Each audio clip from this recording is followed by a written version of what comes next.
Cette émission vous est présentée par CIH Bank.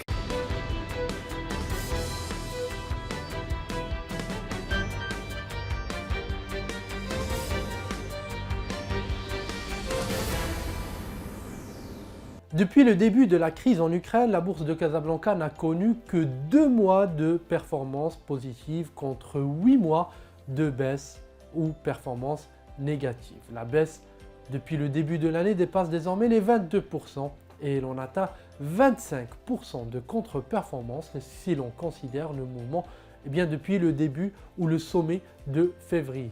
Et pour bien appréhender la reprise du marché, il faut bien comprendre son état actuel. Dans quel type de marché baissier sommes-nous? Tentative de réponse dans cette vidéo.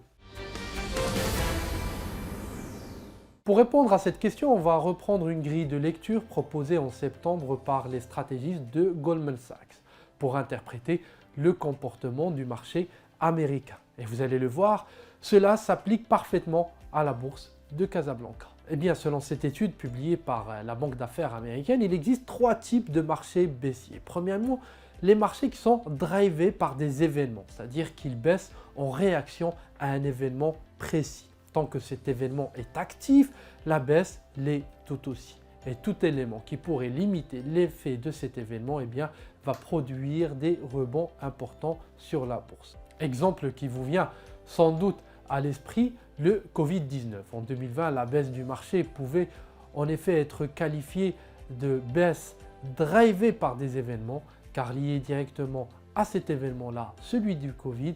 Et dès qu'on a parlé de vaccins, rappelez-vous la reprise mondiale qu'avaient connue les bourses, y compris au Maroc, le jour même de l'annonce des premiers résultats positifs liés au vaccin.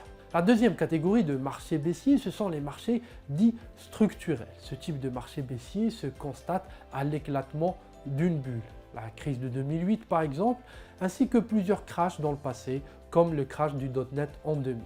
Ici, on cherche à corriger les excès, à assainir le marché. Enfin, la dernière catégorie de marché baissier, ce sont les marchés dits de cycle, le marché baissier cyclique. On parle d'une baisse cyclique lorsqu'elle est liée à un retournement du cycle économique. Les économistes parmi vous qui nous écoutent le savent, ce retournement se constate et se confirme sur les taux d'intérêt et l'inflation. Plus ces deux agrégats progressent, plus on s'enfonce dans le cycle économique baissier et donc dans le marché baissier.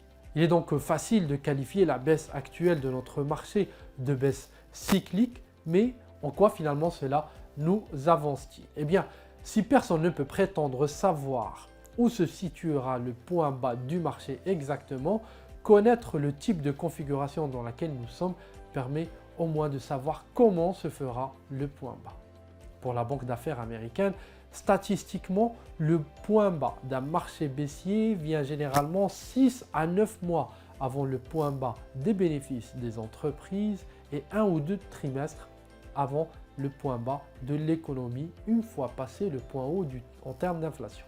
Bref, vous l'aurez compris, on peut faire des hypothèses et faire déplacer le curseur en fonction de ces hypothèses-là. Mais l'idée générale qu'il faut garder en tête est la suivante, la bourse va anticiper et donc marquer son point bas alors que les news économiques sont encore globalement négatives. En attendant, on continue de surveiller les chiffres de l'inflation, la politique monétaire et les résultats des entreprises. D'ailleurs, la saison des trimestriels a démarré et vous pouvez suivre quotidiennement les publications des entreprises sur Bourse News. À bientôt.